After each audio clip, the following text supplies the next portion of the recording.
Dio ha scelto me, ed è qualcosa per il quale noi possiamo festeggiare ancora oggi, non solo domani, ma oggi, ieri, tutti i giorni della nostra vita noi possiamo festeggiare. Perché? Perché Dio ha scelto me.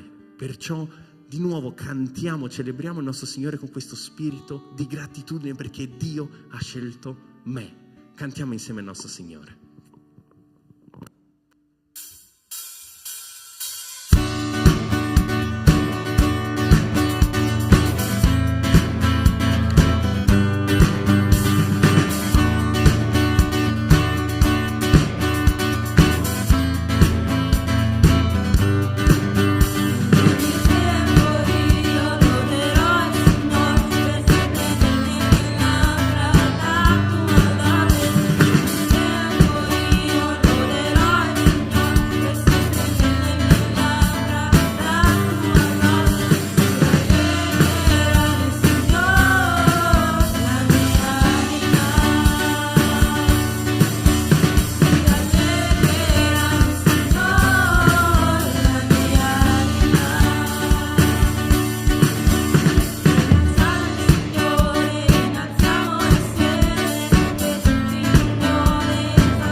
Continuiamo, buonasera, abbiamo appena cantato che nel Signore si rallegrerà la nostra anima, e continuiamo con questo concetto.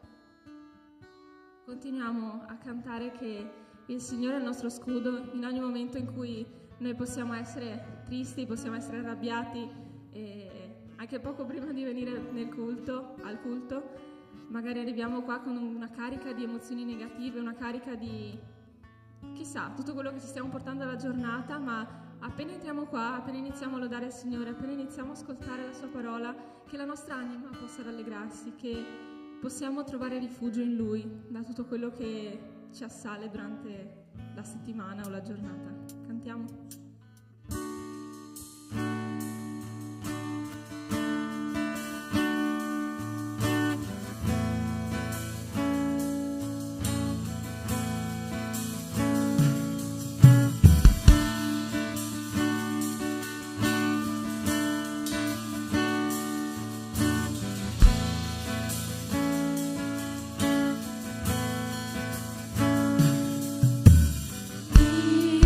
Dio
ringrazio perché ci hai dato la possibilità di essere qui in totale tranquillità nella tua presenza, Padre. Ti ringrazio per questo luogo di culto, ti ringrazio per come ti stai prendendo cura di noi, della tua Chiesa e del luogo in cui ci ritroviamo, Padre, per poter proclamare il tuo nome, Signore. Ti ringrazio, Padre, per ogni fratello che è qui presente, Signore, alla tua presenza, che davvero loro possano sentire, che ognuno di noi possa sentire la tua presenza, che possiamo lodare con il cuore pieno a te, Signore, o anche con il cuore vuoto, con il cuore pieno magari di rancore, di rabbia, di tristezza, di solitudine, che tu possa, Signore, trasformare tutti questi sentimenti in felicità, Padre, e che possiamo uscire da questa stanza con la consapevolezza che tu ci hai scelti, Signore, per fare opere meravigliose in questo mondo, e che non importa le difficoltà che affronteremo, Padre, tutte le difficoltà e le tempeste che dovremo affrontare non cambieranno il fatto che tu ci hai scelti, Signore. E Signore, io ti ringrazio per questo, ti ringrazio perché non torni sui tuoi passi, perché hai scelto persone umili, persone terribili come noi, per poter fare la tua opera grande in questo mondo, Signore. Ti ringrazio per il tuo amore immenso nei nostri confronti, Padre, e che possiamo cantare con il cuore aperto a te la prossima canzone, Padre, che possiamo sentire la tua presenza qui questa sera, Signore, nel nome di Gesù. Amen.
Signore, di poter parlare attraverso il predicatore di questa sera, Signore, che possa la tua parola arrivare nel profondo dei nostri cuori, che possa guarire, che possa colpire i punti giusti, Padre, e che possiamo essere trasformati da essa in questa sera, Signore, nel nome santo di Gesù.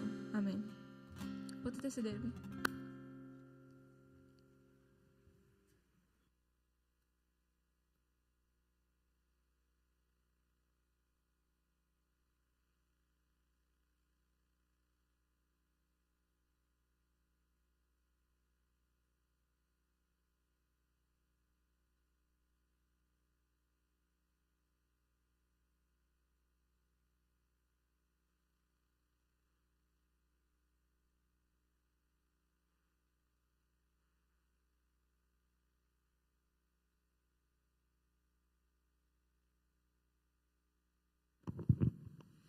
Ok, abbiamo cominciato a studiare la settimana scorsa la vita di Davide, no? Davide, il grande re, il grande uomo di Dio. Nella Bibbia è l'unico a essere chiamato l'uomo secondo il cuore di Dio, ok? Però Davide non è sempre stato un re, anzi ha cominciato la sua avventura come un pastore. Come fa un pastore a trasformarsi in un grande combattente, in un grande re, lo scopriremo in qualche modo stasera, ok?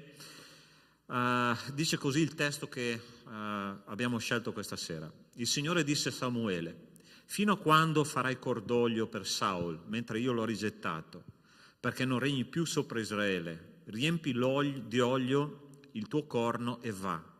Ti manderò da Isai di Betlemme, perché mi sono provveduto un re tra i suoi figli. Samuele rispose: come posso andare? Saulo lo verrà a sapere e mi ucciderà. Il Signore disse: prenderai con te una giovenca e dirai: sono venuto a offrire un sacrificio al Signore.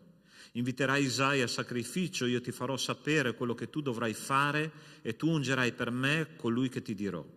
Samuele dunque fece quello che il Signore gli aveva detto e andò a Betlemme.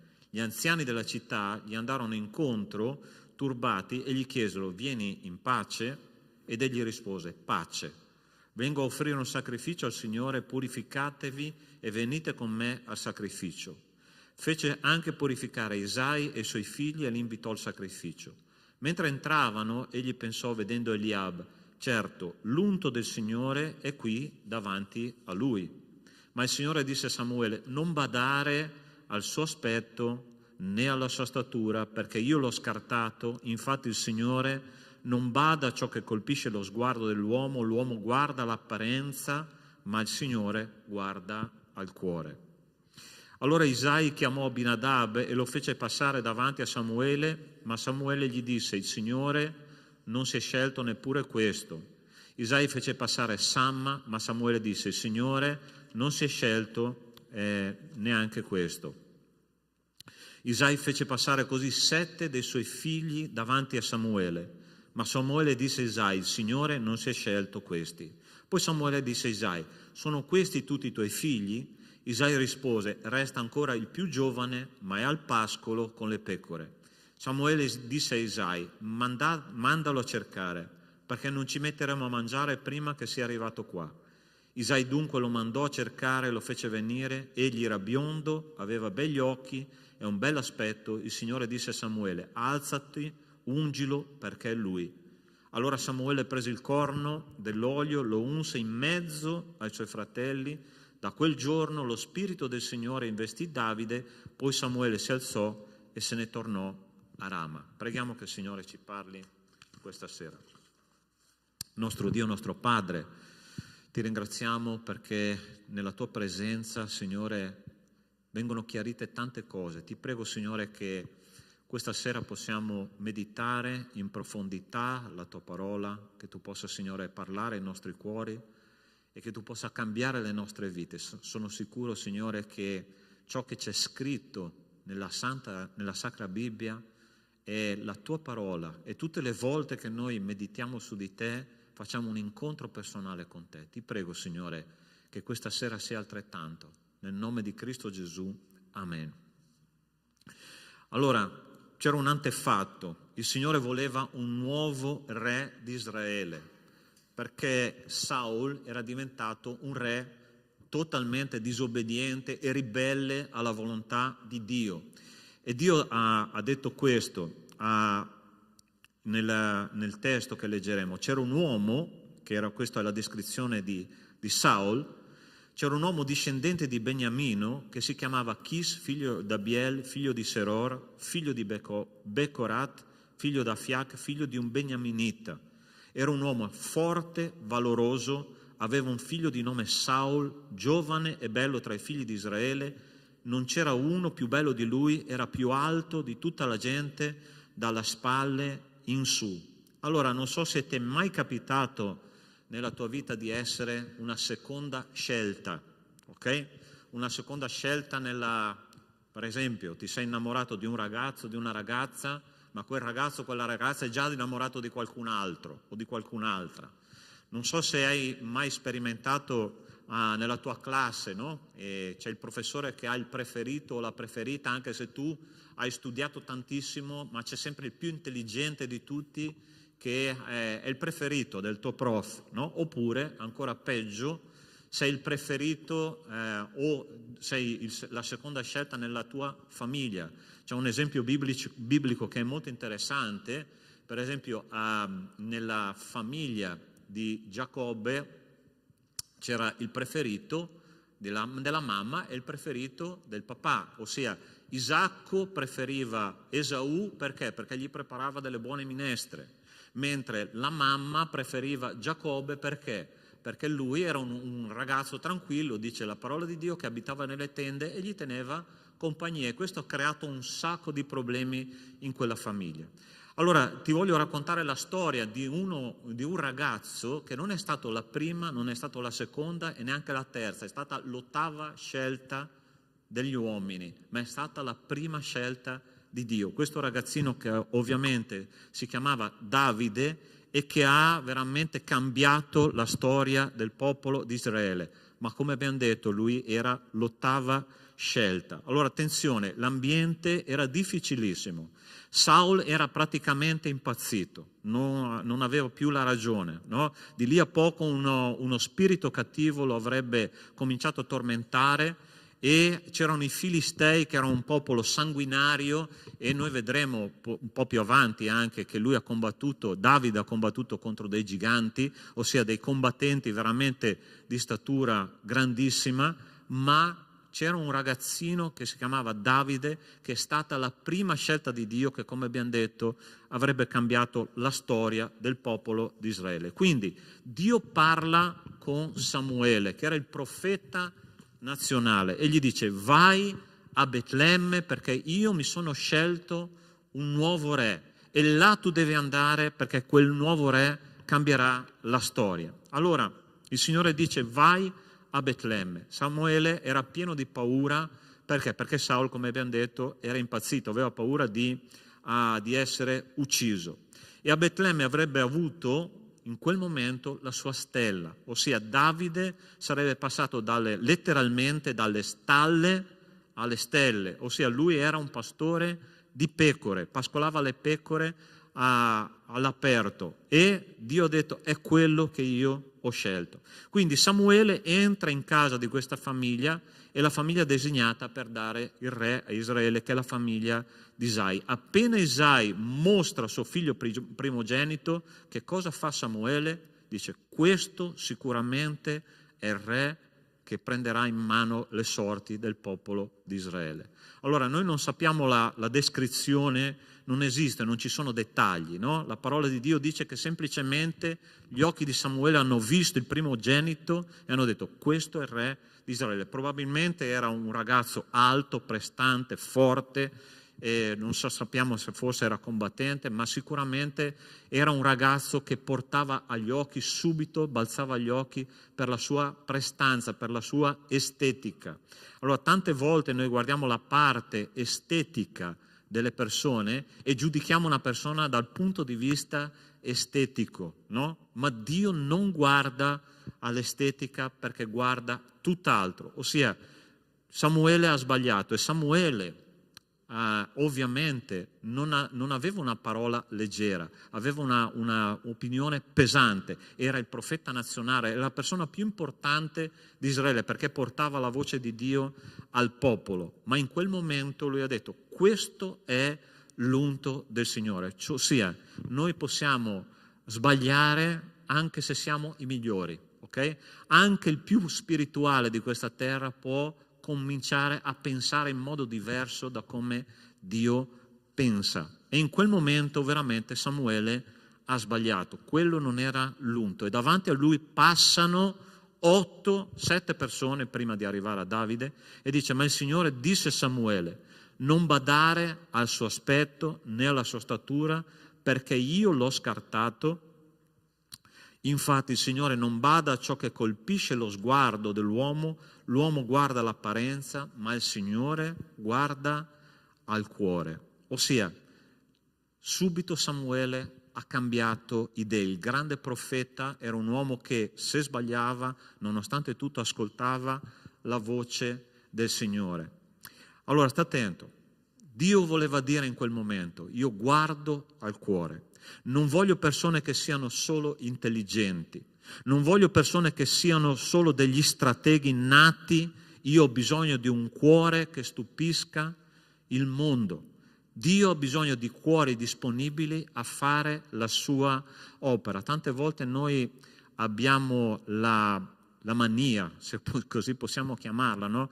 Di voler essere qualcun altro. Noi guardiamo le altre persone, quanto sono belle, quanto sono intelligenti, quanto sono forti, quanto sono abili alla vita, e il Signore dice: io non mi interesso di tutto questo, mi interesso di un cuore disponibile a fare la mia opera. Io guardo al cuore, e nel cuore noi possiamo farci stare veramente il Signore. C'è un filosofo una volta che ha detto la seguente frase: nel cuore dell'uomo c'è un buco a forma di Dio.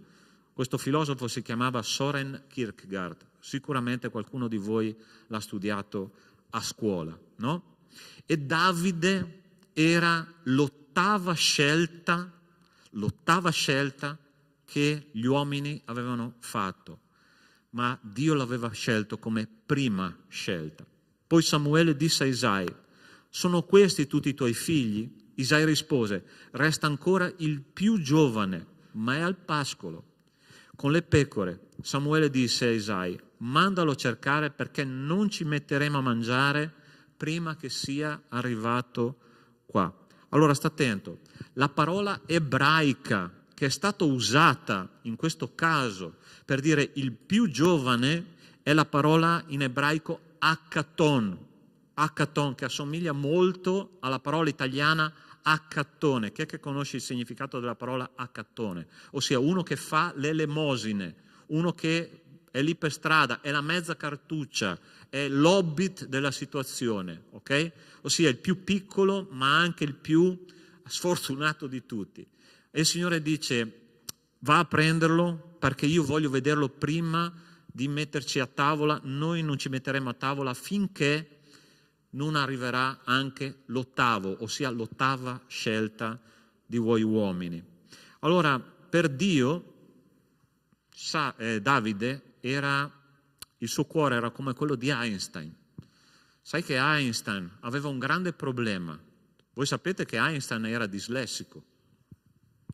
Voi sapete che Einstein è stato bocciato all'ingresso del Politecnico svizzero, dove lui voleva andare a studiare. Eppure lui è stato quello che ha fatto la teoria della relatività. Oggi è considerato uno dei più grandi geni della storia umana. Per Dio il cuore di Davide era quello di Usain Bolt. Chi conosce Usain Bolt? Okay? Tu sai chi è, no? Il più grande velocista di tutti i tempi. Voi sapete che cosa gli hanno detto quando lui ha cominciato a correre? Gli hanno detto: l'80% della tua muscolatura non è adatta a correre, ok? Lui ha vinto 8 medaglie d'oro alle Olimpiadi e 11 medaglie nei mondiali di atletica. Per Dio il cuore di Davide era il cuore di Sakiro Honda. Sai chi è Sakiro Honda? È quel pazzo scatenato che ai tempi del dopoguerra in Giappone ha detto: voglio mettere un elettrogeneratore sopra una bicicletta per andare più velocemente al lavoro. E oggi le moto Honda, tu le conosci, tu sai che moto sono? Praticamente è la moto più conosciuta del mondo, ossia pazzi che sembravano pazzi agli occhi del mondo, sembravano mezze cartucce agli occhi del mondo, sembravano finiti hobbit alla fine del mondo, ma oggi sono diventate delle persone famose perché qualcuno ha creduto in loro.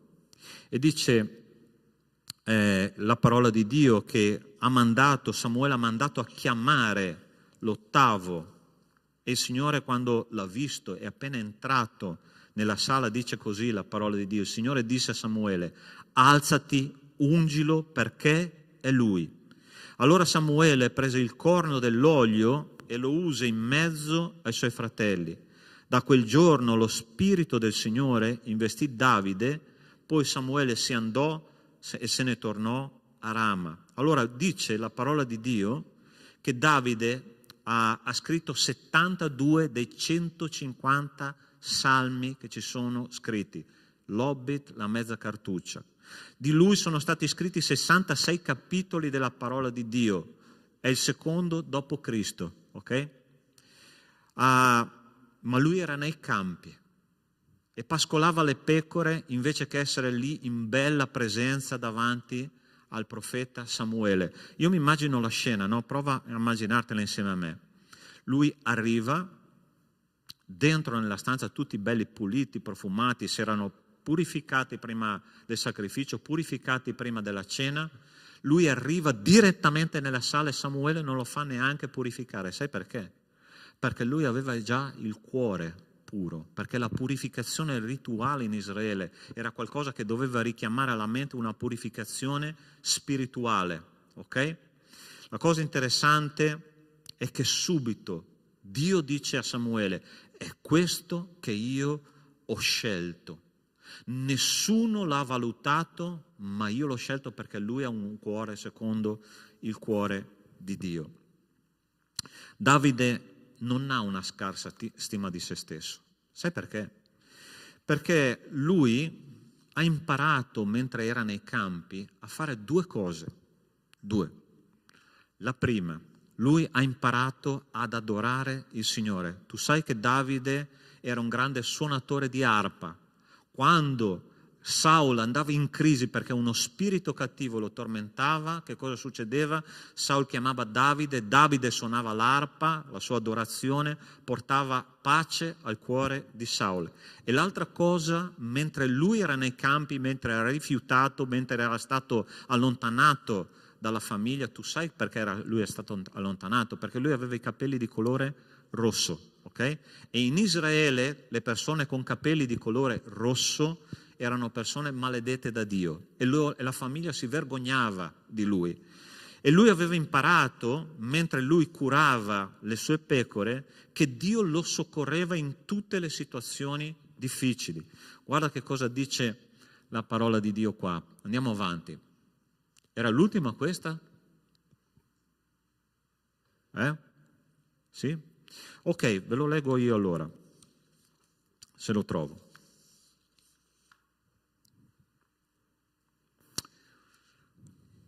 Quando è andato nel campo, non ho il versetto ma mi ricordo la situazione, quando lui è andato in battaglia, ti ricordi, abbiamo parlato insieme a Samuel la settimana scorsa, che Davide è arrivato sul campo di battaglia dove c'era il gigante Golia e la prima cosa che è successo è che i suoi fratelli lo hanno insultato. La seconda cosa che è successo, il re lo ha scoraggiato di andare in battaglia perché Golia era troppo grosso. La terza cosa che è successo è che quando lui ha cominciato a muoversi verso la linea di battaglia, il gigante lo ha insultato, ma lui era talmente ripieno di spirito che è andato avanti nella sua battaglia, ha vinto, sappiamo com'è andata a finire, ha tagliato la testa al gigante e tutto il popolo ha preso esempio ed è stato ispirato dal suo comportamento. Ma quando lui era nei campi, lui ha imparato una cosa e ha detto: io ho imparato che quando il lupo arrivava, quando l'orso arrivava, il Signore mi dava forza, io rincorrevo il lupo, rincorrevo l'orso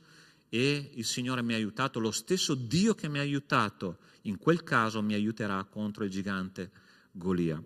A volte penso che noi ci lasciamo condizionare dal giudizio delle persone intorno a noi.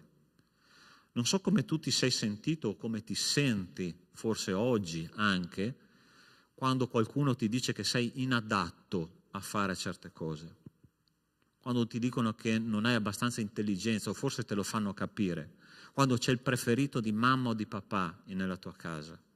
Io spero che non sia così la tua famiglia, ok? Ma può succedere. E c'è una cosa interessante, che Dio ha un'opinione diversa di te. E quando Dio ti guarda dice: io ti ho scelto per fare la mia opera. Io ho bisogno di un cuore disponibile, io ho bisogno di un cuore che è secondo il cuore di Dio. E quando noi abbiamo un cuore disposto a fare l'opera di Dio, Dio riempie il nostro cuore del suo spirito e noi ci rende adatti a fare la sua opera. Non lasciarti scoraggiare dall'opinione degli altri, perché l'opinione di Dio verso di te, e tu non sei qua a caso stasera, ok? Sei qua perché il Signore vuole dirti: io ti ho scelto per fare la mia opera. Un'ultima cosa voglio dirti. È un'espressione molto interessante che viene usata in questo testo biblico, che dice che Dio ha preso Samuele e Samuele ha unto Davide in mezzo ai suoi fratelli. Allora sta attento, perché è un dettaglio importantissimo. Dio non ha preso Davide, l'ha portato fuori di casa, gli ha fatto onore mentre era da solo. No. Quei fratelli che avevano giudicato, quella famiglia che aveva giudicato Davide inadatto a essere re di Israele, Dio lo ha messo in mezzo ai suoi fratelli. Prova a immaginare la scena, no? Tutti riuniti, tutti in cerchio. Samuele ha preso Davide, l'ha messo in mezzo ai suoi fratelli, lo ha unto e ha detto: questo è il nuovo re di Israele, questo è quello che cambierà la storia. Dio ha rivalutato Davide di fronte a tutti quelli che lo avevano giudicato. E Dio fa così con noi.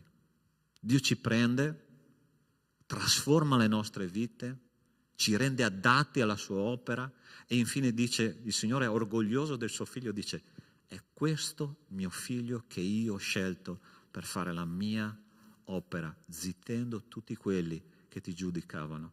È così che fa il nostro Signore.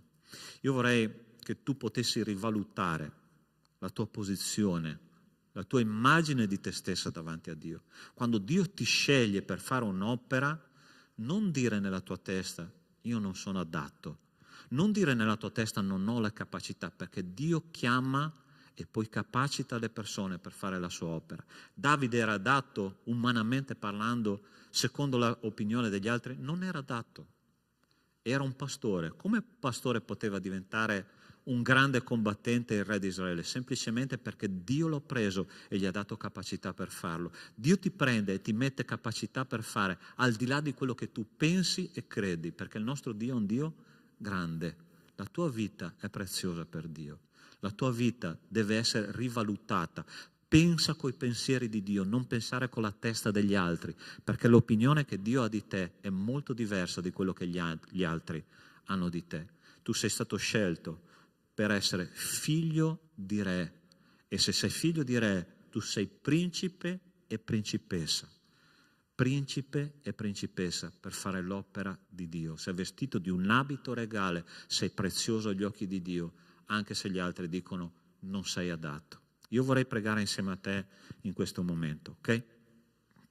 Ricordati, Davide è stato chiamato Haccathon, mezza cartuccia, l'ultimo del carro. Dio dice: questo è un uomo secondo il mio cuore. Io so che ci sono delle parole, delle frasi, delle attitudini nella testa di tanti di noi che forse hanno fatto male per troppo tempo.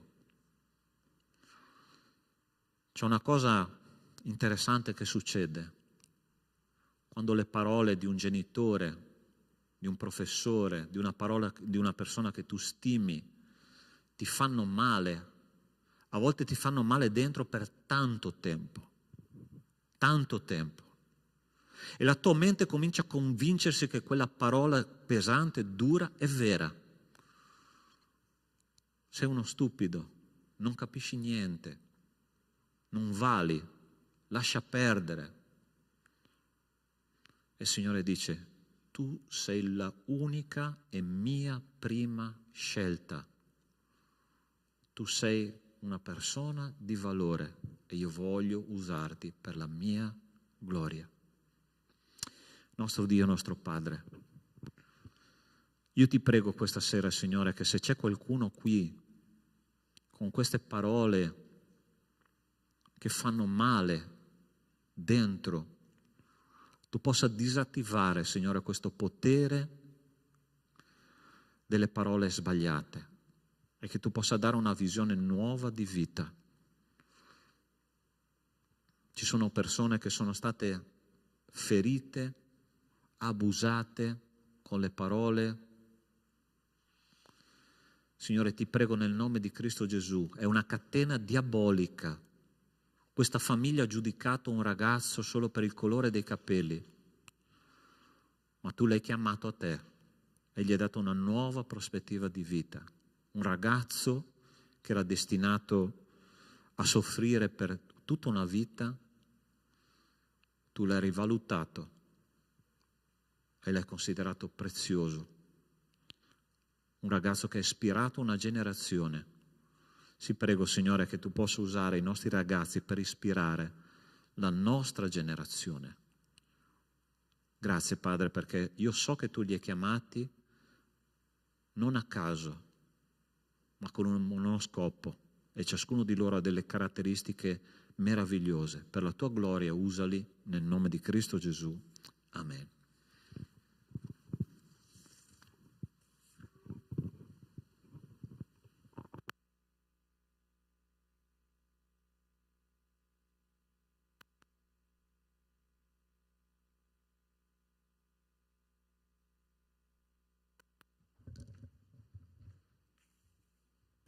Ok.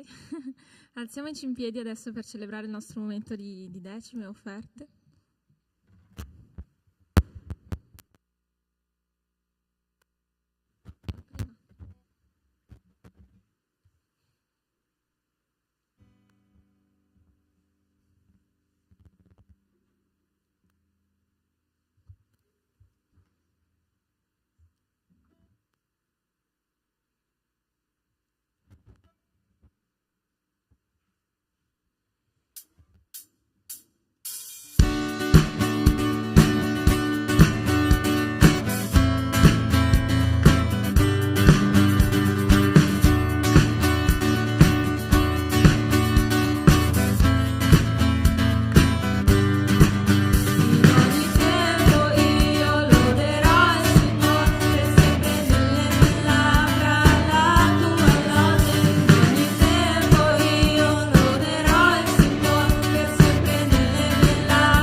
Perché ci hai scelti tutti, Signore, individualmente per essere qui, per ascoltare il tuo messaggio, Signore, questa sera, perché volevi parlare ai nostri cuori, Signore, volevi parlare nelle nostre vite, Signore, dirci la tua verità, Signore, e ti ringraziamo.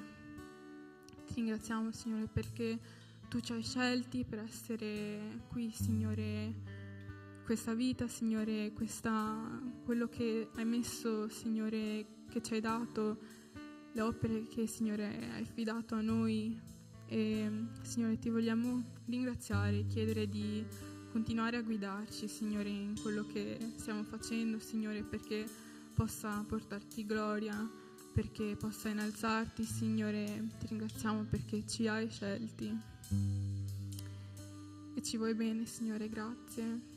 E ti lodiamo e preghiamo che tu possa benedire, Signore, il resto di questo tempo che abbiamo assieme qui per parlare di te, Signore, parlare di quello che ci insegni, e ti chiediamo di continuare a benedire questo tempo, Signore, nel nome di Gesù, amen. Amen. Potete sedervi.